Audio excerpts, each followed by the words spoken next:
Okay, well, this week's going to serve as kind of a basis to get us started with working with the individual tracks in Ardour.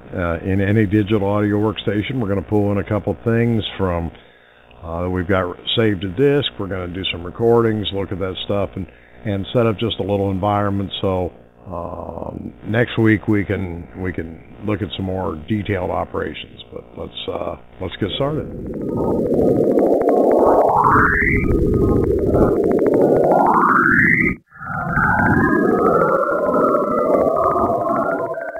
Okay, well, let's get started.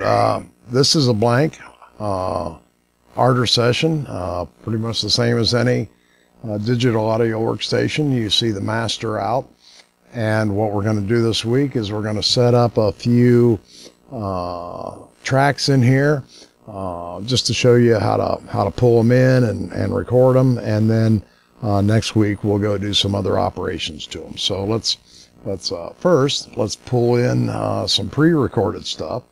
And so I'll go to Session, Import, and as I've said on a number of occasions, we're doing this with Ardour, but you can bring in clips and samples on any digital audio workstation. Very standard operation. So we'll come down here and we'll get this and this and this. We'll bring them in. You can see it's doing its thing, and here we have well, first notice that you can, again, on the level meter, you can see that we are hooked to input. This microphone's on all these, and as we learned last time through our best practices, we want to first unhook those. So go to this track, unhook it from input so as not to put any additional noise or accidentally record over my stuff. Go to this one, same thing, unhook it, go here, that's a stereo track, unhook both of them. So here we have, by the way, I got these from the NASA place, a very cool place to get samples. NASA Free Sound, you can get all kinds of good samples. Go to SoundCloud, put in NASA, here's some radio waves from Saturn, here's the launch sound of a Delta 5, so just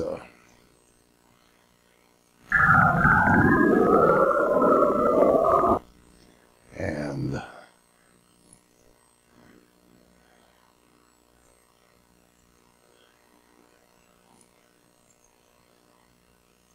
I don't want to. that would be my granddaughter, acting like granddaughters anywhere, anytime. She doesn't want to.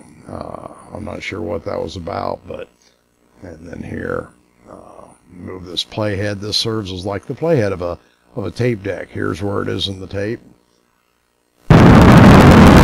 So a launch. And so there we have 3 tracks that we pulled in.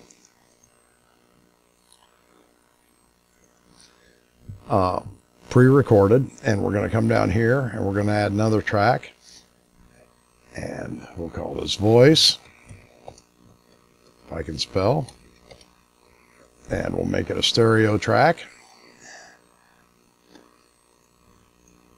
Add it, and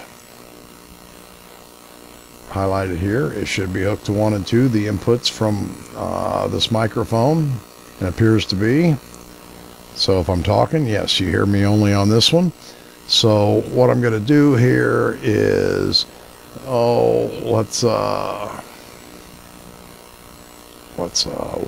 notice what I did. I highlighted this region. I'm just going to pull this track over a little bit, and going to take this one, slide it over some more. Yeah, there we go. I'll slide my whole view over. This is also very common. I'll come here and just pull that back.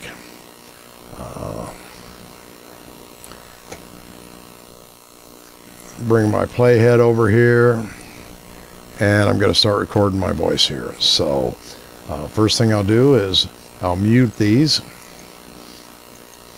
just so that there's no bleed over from the microphones coming out into the recording. I will click record. This is the track I'm arming. Click here to get ready. And test 1, 2, 3. Here we go. 'Twas brillig, and the slithy toves did gyre and gimble in the wabe. All mimsy were the bore groves, and the momes are at thou grave. Now, short digression. I know when you heard that in English class ever so many years ago, your English teacher might have said the slithy toves. English teachers often do. That's wrong. I was in the pub with Lewis Carroll, Charlie, as we called him, and I said to him, "Why did you write it that way? It looks like slithy." And he said, "Anybody who reads this and doesn't understand that it's slithy probably doesn't get the poem anyway." So there you have it, from Charles Dodson's own mouth. It's slithy toves, and no generations of English teachers can ever change that. He told me himself, and there it stands. So anyway, on end the digression and on to this.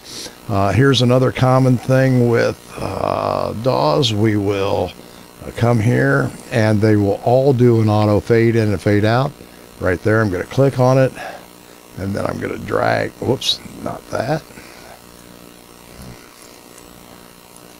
Click on it and drag it over, and this is actually going to fade that out. And I'll do the same thing here. So right before I get started, we can fade out. Hey, I had it there. There it is. And I'll take this and back it up just a little bit. And this, I'll fade in. And so back my playhead up here, and let's see what we have.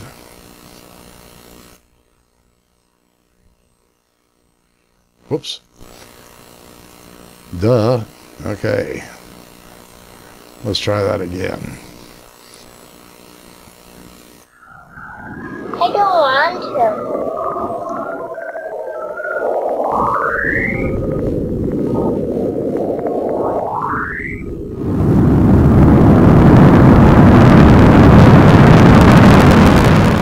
"'Twas brillig, and the slithy toves did gyre and gimble in the way." Okay, let's move that back just a little bit farther. Move the playhead here, see how it ends. "'Twas brillig, and the slithy toves did." So there you have it, and that's pretty much what I wanted to do this week, was set up a few tracks that we can play with next time. We're going to be doing some operations to these other than what you've seen here, and let's keep this in mind. Highlighted track here. This is its channel strip. There's its channel strip, etc., etc., etc. And now that I've recorded this, I probably ought to go up here, as we've seen, and unhook. It's just that easy to hook or unhook connections. You've seen me highlight a region and move it back and forth. You've seen me. Oh, one other thing I wanted to say about this. This whole, this was 30 seconds long or something like that when we started. Notice that we chopped it.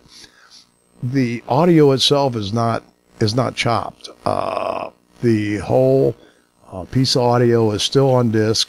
What it's done, what Arter does is it says it only plays from 5 to 15 seconds and fades out. And so it's got a little some XML under there that will say only play 10 seconds of this track, but the whole audio is still on there, such that if I came here and wanted to open it back up, see, all the original audio is still there. So, in fact, I think I had it here. So that's a pretty common operation. And like I said, next week we'll get into more of them, but this time we pulled in audio, we imported samples. Again, NASA, free sound, great place to get samples all over the internet. Record your kids, grandkids, birds, dogs barking, whatever you want. and then we recorded a track ourselves here. It's just right click and create track. So that's it for this week. I'm going to come up here, and I encourage you to save early and save often. Just like voting, you can't save too much. And that's it. Otherwise, I'll see you next week.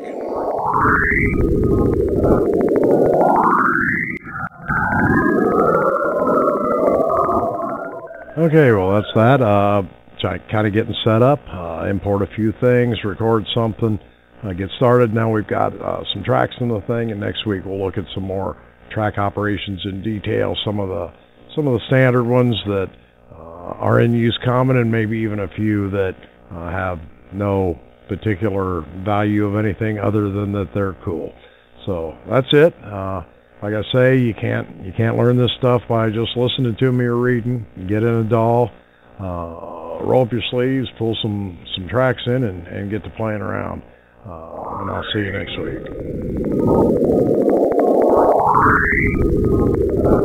week.